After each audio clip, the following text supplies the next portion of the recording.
Hello everyone, नमस्कार दोस्तों। स्वागत है आप सभी का एक बार फिर से अड्डा 24/7 आपके यूट्यूब प्लेटफॉर्म पे।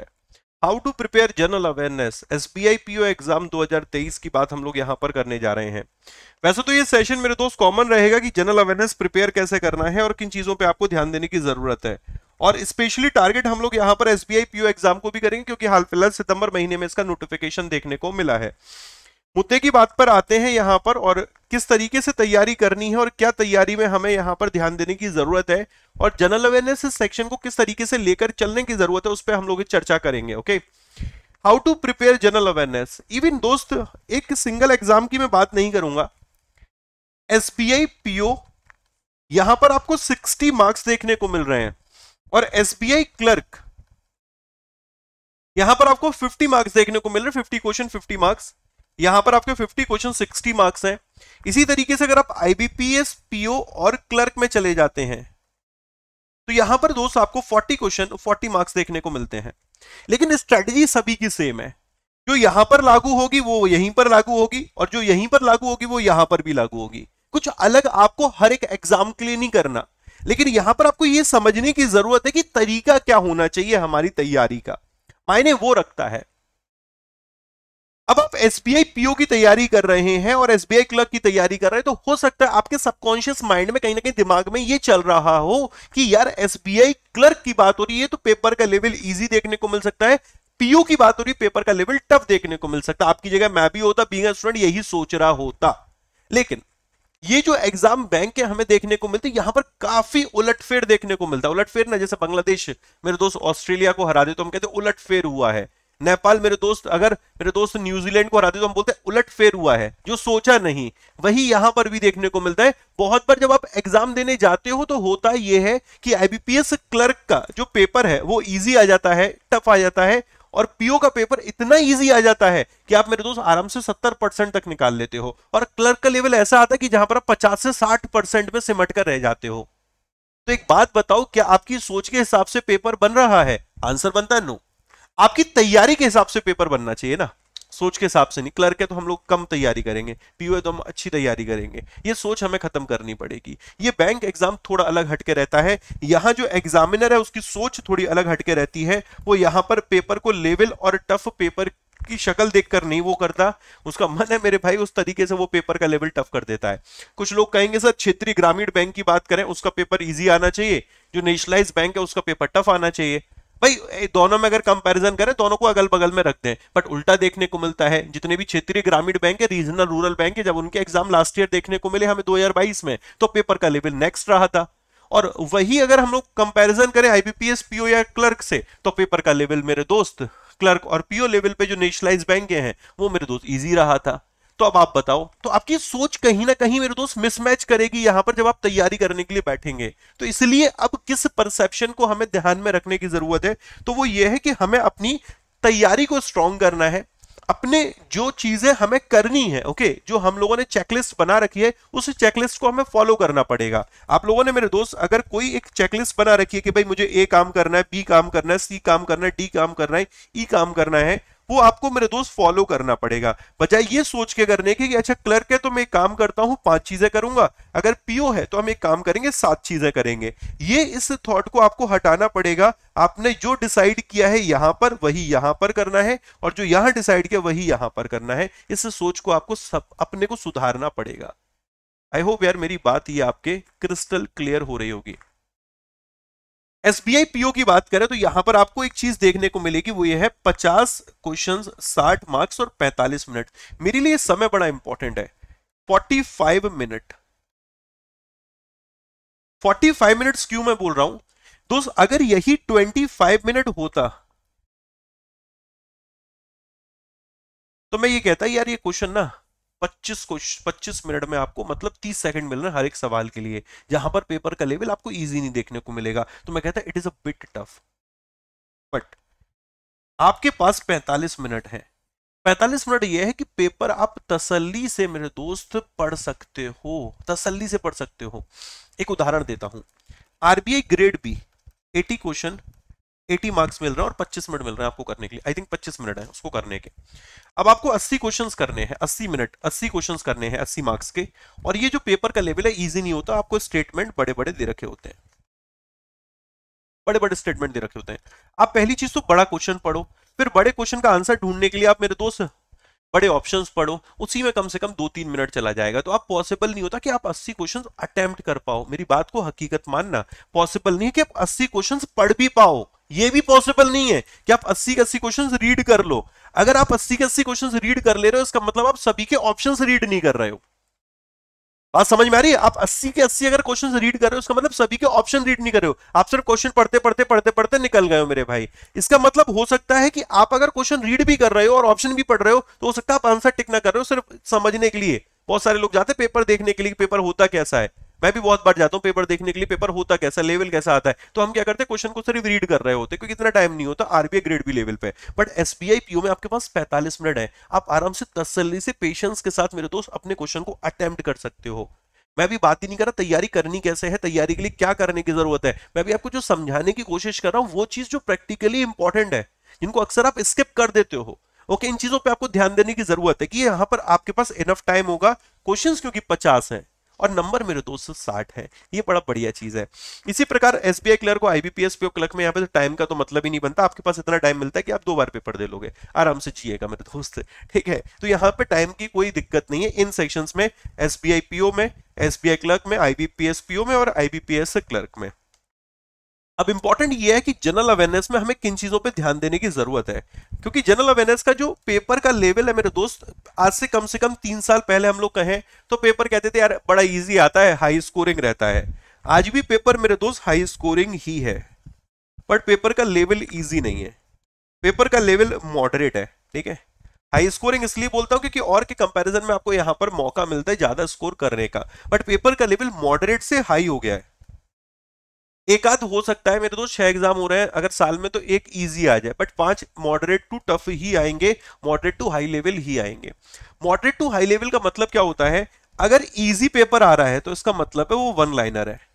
ठीक है, वन लाइनर पढ़े हुए में से आएगा, वन लाइनर होगा, आप इजीली कर लोगे। मॉडरेट और अगर हाई लेवल की बात करें तो यहां पर पेपर वन लाइनर नहीं होता, यहां पर पेपर आपको स्टेटमेंट बेस्ड मिलता है। और जब भी पेपर स्टेटमेंट बेस्ड आता है वहां पर बहुत जरूरत होती है कि आपने डिटेल्ड स्टडी कर रखी हो, या यूं कहें आपने मेरे दोस्त सिर्फ वन लाइनर ना पढ़ा हो, एमसीक्यू एमसीक्यू लगा लिए वो नहीं, आपने उस एमसीक्यू के बारे में डिटेल में कहीं ना कहीं सॉल्यूशन भी पढ़ रखा हो, या आपने न्यूज को कंप्लीट पढ़ रखा हो, कंप्लीट न्यूज पढ़ रखी हो। अगर एक पॉइंट, एक न्यूज से अगर उसमें 7-8 पॉइंट दे रखे तो आपने वो 7-8 पॉइंट कवर कर रखे हो, क्योंकि एग्जामिनर अगर स्टेटमेंट बेस्ड क्वेश्चन पूछ रहा है तो वो यहां पर ये नहीं कहता कि 3 या 4 लाइन ही इंपॉर्टेंट है, वो 7 की 7 लाइन भी स्टेटमेंट में लिख के दे सकता है। ठीक है, अब वो 3 लाइनों में उनको तोड़कर भी दे सकता है, जोड़ मोड़ के दे सकता है। तो आपको यह समझना पड़ेगा कि स्टेटमेंट बेस्ड अगर पेपर आएगा तो वहां पर वो बच्चा सक्सेसफुल डेफिनेटली होगा जिसने कहीं ना कहीं कंप्लीट न्यूज पढ़ी होगी, बजाय उसके कि जिसने सिर्फ लास्ट टाइम में पढ़ के निकालने की कोशिश करी है, फिर जिसने सिर्फ ओवरव्यू लिया है न्यूज का, या फिर उसको वन लाइनर फॉर्म में पढ़ के निकल गया है। बट जिसने कंप्लीट पढ़ी होगी उसको डेफिनेटली मेरे दोस्त किसी तरीके का चैलेंज नहीं आने वाला है। ठीक है, तो मॉडरेट टू हाई का मतलब ही होता है स्टेटमेंट बेस्ड। जब भी न्यूज स्टेटमेंट बेस्ड आती है, जब भी एग्जाम में क्वेश्चन स्टेटमेंट बेस्ड आता है, तो हमें यह लगता है कि हमारा पढ़ा हुआ है, बट हमने पूरा पढ़ा नहीं होता, ये हमें लगता है। भाई आपने न्यूज तो पढ़ी हुई, अरे यार पढ़े हुए में से आया था, बट यार कुछ एक ऐसे पॉइंट थे जो हमारे पढ़े हुए नहीं थे, वो हमने स्किप कर दिए थे, इस वजह से या हम उस क्वेश्चन को बना नहीं पाए, आते हुए वो हम लोगों से मिस हो गया। ये कहीं ना कहीं मेरे दोस्त आप लोगों के दिमाग में चलता होगा। इसी बात को दोस्त डिकोड करने की जरूरत है, इसी बात को समझने की जरूरत है आपको कि कैसे मेरे दोस्त इस वाले पॉइंट पे हम लोग काम कर सकते हैं, कैसे इन स्टेटमेंट बेस्ड क्वेश्चंस को अटेम्प्ट कर सकते हैं। एक बात समझना, बहुत जरूरी होता है मेरे दोस्त किसी भी चीज का अभ्यास करना। अगर आप वन लाइनर की प्रैक्टिस करोगे तो आप उसी को ही अटेम्प्ट कर पाओगे, लेकिन अगर आप स्टेटमेंट बेस्ड क्वेश्चंस की प्रैक्टिस करोगे, ओके, न्यूज को उसी तरीके से लेके चलोगे, निश्चित तौर पे मेरे दोस्त आप स्कोर भी बेहतर कर पाओगे।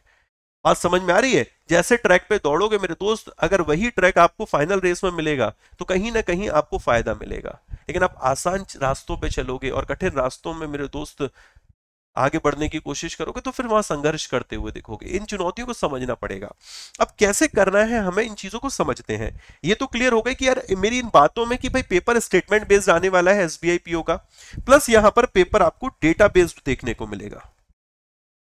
हो सकता है आपको पूरा paper RBI, bank, government scheme, NPCI, okay, या से भी इसी के इर्द गिर्द मिले। आपको अपॉइंटमेंट, ऑबिचुरीज, ये सारी चीजें शायद से हो सकता है देखने को ही ना मिले। मैं बहुत प्रैक्टिकल बात कर रहा हूं।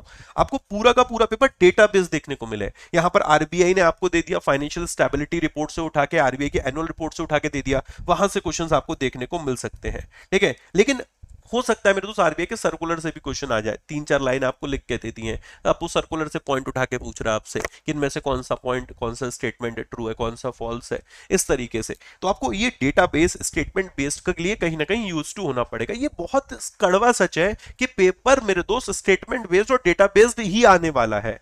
अगर आप नहीं इसकी तैयारी कर रहे हो तो आप फिर नंबर की उम्मीद मत करो कि आपको नंबर अच्छे मिल जाएंगे। नहीं, मेरे को तो नंबर यार 50-60 में से मैं आराम से 50 ठोक दूंगा, मेरे भाई पॉसिबल नहीं है, पॉसिबल नहीं। अगर आप मेरे दोस्त वन लाइनर सोच के चल रहे हो, मैं कह रहा हूं अगर आप 40 भी अच्छा स्कोर कर लिए ना आपने, तो एसबीआई पीओ आपको बनने से कोई नहीं रोक सकता। प्रीलिम्स क्लियर आपका, मेंस में अगर आपने जीए में 40 प्लस कर लिए, फिर एसबीआई पीओ आपके हाथ में है। इंटरव्यू और फिर मेरे भाई वो ग्रुप डिस्कशन, सारी चीज अगर क्लियर कर लेते हो आप लोग, तो फिर आपको रोक नहीं सकते, क्योंकि यार मैथ्स, रीजनिंग, इंग्लिश में इतना तो स्कोर कर लोगे कि यार ओवरऑल कट ऑफ क्लियर कर लो, ठीक है। 40 प्लस अगर जनरल अवेयरनेस को अगर लेकर चल रहे हो, इसके लिए इंपॉर्टेंट क्या क्या उस पर समझते हैं जीए में। सबसे पहले आपको फाइनेंशियल अवेयरनेस, बैंकिंग अवेयरनेस जो है, इस सेक्शन को ध्यान देने की जरूरत है। क्योंकि पेपर जो आपको देखने को मिलेगा, जो एग्जाम की डेट है, एग्जाम डेट वो आपकी रहने वाली जनवरी में, जनवरी 2024 में, या तो दिसंबर के लास्ट में, जनवरी के 24 में। तो आज से आपके पास 4 महीने बनते हैं। अब हमें जनवरी 24 में अगर एग्जाम देखने को मिलेगा तो किस महीने से पढ़ना चाहिए करंट अफेयर्स, तो मैं कहूंगा आपके लिए यहां पर जुलाई से इंपॉर्टेंट बनता है current affairs. July to December, okay, July to December आपको करंट अफेयर्स लेके चलना है, कवर करके यहां पर चलना है। मतलब एक भी महीना आप इसमें तो स्किप नहीं कर सकते, ठीक है भाई। 60 नंबर चाहिए, उसमें भी सोचो 4 महीने कर ले, नहीं, आपको जुलाई टू दिसंबर महीने कंप्लीट करने पड़ेंगे। जुलाई टू दिसंबर का करंट अफेयर्स हो गया, और फाइनेंशियल अवेयरनेस, बैंकिंग अवेयरनेस करना है। इसमें आपका आ जाएगा Indian banking system, monetary policy, reserve bank of India, NABARD and priority sector lending, money market, capital market, foreign trade, government scheme, banking terminology, NPCI के प्रोडक्ट हो गए, लाइक यूपीआई हो गया, एईपीएस हो गया, इनको आपको समझ के और लेकर चलना पड़ेगा, ओके। इसके अलावा non performing asset, okay, Basel norms आ गए, प्रॉम्प्ट करेक्टिव एक्शन आ गए, एटसेट्रा। जो दोस्त स्टैटिक बैंकिंग है ना, उस सेक्शन को आपको करके चलना पड़ेगा। इस बात को इसलिए ध्यान दीजिएगा क्योंकि ये आपको मदद ग्रुप डिस्कशन में भी करेगा, ये आपको मदद मेरे दोस्त आपके इंटरव्यू में भी करेगा। अगर आपने इस सेक्शन को अभी से लेकर चले, अभी आप सितंबर महीने में हो, ठीक है, आपको करंट अफेयर्स अगर बैकलॉग भी कंप्लीट करना पड़ेगा तो सिर्फ 2 महीने का करना है, जुलाई और अगस्त का। आप में से काफी ऐसे भी होंगे जो और एग्जाम के लिए भी जा रहे होंगे, तो उन्होंने कहीं ना कहीं जुलाई अगस्त प्रिपेयर कर रखा होगा, तो आपको करंट अफेयर्स का बर्डन नहीं है। राइट नाउ आपके ऊपर अगर प्रेशर होना चाहिए तो वो इस सेक्शन का होना चाहिए कि सर हमें ये फाइनेंशियल अवेयरनेस करना है। ये फाइनेंशियल अवेयरनेस सिर्फ हमारे मेंस के लिए इंपॉर्टेंट नहीं है, ये हमारे इंटरव्यू के लिए भी इंपॉर्टेंट है, और ये हमारे ग्रुप डिस्कशन के लिए भी इंपॉर्टेंट है। इसलिए मेरे दोस्त आपको फाइनेंशियल अवेयरनेस और बैंकिंग अवेयरनेस अभी से करना होगा। इसके बाद दूसरा सेक्शन जो आपको फॉलो करना है वो है करंट अफेयर्स का, और मैं आपको बता चुका हूं जुलाई, अगस्त, ठीक है, सितंबर, अक्टूबर, नवंबर और दिसंबर। तो आपको एक बात तो समझनी होगी, अभी आप सितंबर महीने में हो तो सितंबर महीने के करंट अफेयर्स से आप रियल टाइम में चल सकते हो। अक्टूबर में, नवंबर, दिसंबर डेली बेसिस पे पढ़ते रहना।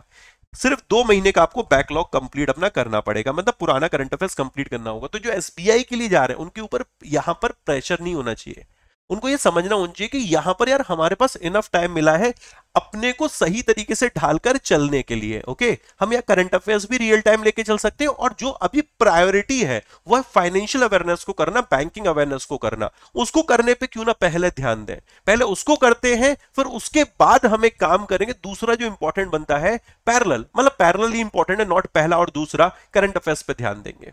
राइट नाउ आपको सिर्फ इतना काम करना है, मैं सोर्सेस लिख रहा हूं करंट अफेयर्स के लिए। आपको सुबह 7 बजे मेरे साथ 7 AM यूट्यूब पे हमारे अड्डा 24/7 यूट्यूब चैनल पे डेली बेसिस पे जुड़ना है, बिना एक भी दिन नागा किए स्किप किए डेली बेसिस पे आपको जुड़ना है।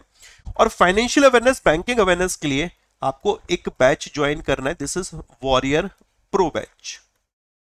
ओके, वॉरियर प्रो बैच में मैंने एक बैच कंप्लीट किया, क्योंकि वॉरियर प्रो बैच में काफी बैच होते हैं। इसका नाम है वॉरियर 1.0, ओके, 2023 वाला। इसमें मैंने सारे करंट अफेयर, जितने भी फाइनेंशियल अवेयरनेस के टॉपिक है, वो बड़े सिस्टमैटिक वे में कंप्लीट किए हैं। अगर आप इसकी क्लासेस पहली, दूसरी, तीसरी, चौथी, पांचवी लगाना शुरू कर दोगे, तो यहां पर फायदा आपको ये मिलेगा कि ये पहले तो लाइव क्लासेस प्री रिकॉर्डेड आपको मिल रहे हैं, ठीक है। प्री रिकॉर्डेड मिलने का मतलब है कि आप अपने हिसाब से देख सकते हैं कि आज हमें 2 क्लास करनी है, कल हमें 2 क्लास करनी है, मतलब हफ्ते भर में आप अपने हिसाब से चीजों को कस्टमाइज करके कंप्लीट कर सकते हैं। बट 2 चीजें आपको अभी से शुरू कर देनी है। एक, मेरे दोस्त वॉरियर प्रो बैच से फाइनेंशियल अवेयरनेस करना, ठीक है। वॉरियर 1.0 बैच आपको इसमें मिल जाएगा, इसमें मैंने डिटेल में कंप्लीट कर रखे सारे ये टॉपिक जितने भी हैं। प्लस इसके अलावा करंट अफेयर्स के लिए आप मेरे दोस्त इन 6 महीनों में से अभी राइट नाउ सितंबर से पढ़ना शुरू करो। पहले सितंबर कंप्लीट करो, अक्टूबर कंप्लीट करो। जैसे ये 2 महीने कंप्लीट होंगे, इस दौरान आपका फाइनेंशियल अवेयरनेस और बैंकिंग अवेयरनेस कंप्लीट हो चुका होगा। जैसे ये 2 महीने कंप्लीट हो, सितंबर और अक्टूबर, और फाइनेंशियल अवेयरनेस वॉरियर 1.0 से, वॉरियर 1.0 कंप्लीट होने के बाद उसका रिवीजन चालू करना, पैरेलल उसके जुलाई और अगस्त खत्म कर देना। जुलाई, अगस्त, सितंबर, अक्टूबर जैसे ही खत्म होगा, नवंबर, दिसंबर का महीना आ चुका होगा, आप रियल टाइम भी चल रहे होगे, 6 महीने के करंट अफेयर्स भी कर रखे होंगे, और आपका फाइनेंशियल अवेयरनेस, बैंकिंग अवेयरनेस भी कंप्लीट हो चुका होगा। इस स्ट्रेटेजी को आपको फॉलो करना चाहिए। बाकी आपको ऐसा लगता है कि नहीं, इससे बेस्ट आपके पास स्ट्रेटजी है, तो उसको फॉलो करो। बट जो मेरे को लगता है कि एक स्टूडेंट, एक एस्पायरेंट के अगर कॉन्टेक्स्ट में सोचे, उसके अगर कहीं ना कहीं सोच के हिसाब से सोचूं, तो ये स्ट्रेटजी ज्यादा बेहतर होगी कि पहले मैं फाइनेंशियल अवेयरनेस कंप्लीट करूं, सितंबर महीने से सुबह 7 बजे करंट अफेयर सेशन में लग जाऊं और अपनी तैयारी को आगे बढ़ाता रहूं। क्योंकि ये 4 महीने सबसे ज्यादा क्रूशियल होते हैं, जो नजदीक के 4 महीने होते हैं। बट हमें ये समझना है कि एसबीआई पीओएस को हल्के में नहीं लेना, हम इसे जुलाई अगस्त को भी लेके चलेंगे। इन बातों को आपको ध्यान में रखना है। क्लियर है? पेपर का लेवल इजी आने वाला नहीं है, पेपर के लेवल को आपको समझना पड़ेगा, उस हिसाब से मेरे दोस्त अपनी तैयारी को शुरू करना पड़ेगा। और अभी से शुरू करिए, कल से ही आप मेरे साथ जुड़िए करंट अफेयर्स में। कल से ही आप वॉरियर प्रो बैच की फर्स्ट 1.0 क्लासेस लगाना शुरू कर दीजिए, 2023 वाले बैच की। मैं बैच आपको दिखा देता हूं, this is my warrior pro batch.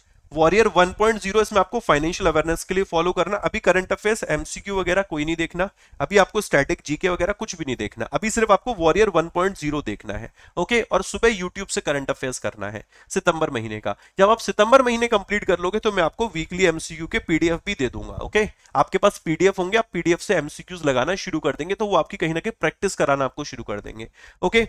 इसके लिए प्रोसेस सिंपल है, आपको अड्डा 24/7 एप्लीकेशन पे जाना है, वॉरियर प्रो बैच सेलेक्ट करना है, Y168 कोड लगाना है। ये आपको 1496 1496 या फिर अराउंड 1350 के आसपास ये बैच पड़ जाएगा एप्लीकेशन से, Y168 कोड लगा लेना। बाकी ये आपको बैंक महापैक में भी मिल जाएगा। बैंक महापैक बेसिकली मेंबरशिप है, इसमें सभी बैचेस जैसे एसबीआई पीओ का टारगेट बैच और मेरे महापैक, ये सारे इसमें इंक्लूड रहते हैं। प्रोसेस सभी में सेम है, Y168 आपको कोड लगाना है। बाकी किसी भी टेस्ट सीरीज के लिए, ई बुक के लिए, मॉक के लिए कोड है Y168 कोड। बाकी आपको मेरे दोस्त, मेरी फिर से गुजारिश है कि बार बार बोलूंगा, सुबह 7 बजे का सेशन और वॉरियर 1.0 ये 2 करना आप अभी से शुरू कर दीजिए। बाकी किसी भी तरीके का डाउट है, आप इस वीडियो के कमेंट सेक्शन में लिख सकते हैं, या फिर आशीष गौतम सर्च कर लेना, फेसबुक, इंस्टा कहीं पर भी मुझे मैसेज कर सकते हैं, ओके। राधे राधे दोस्तों, ऑल द बेस्ट।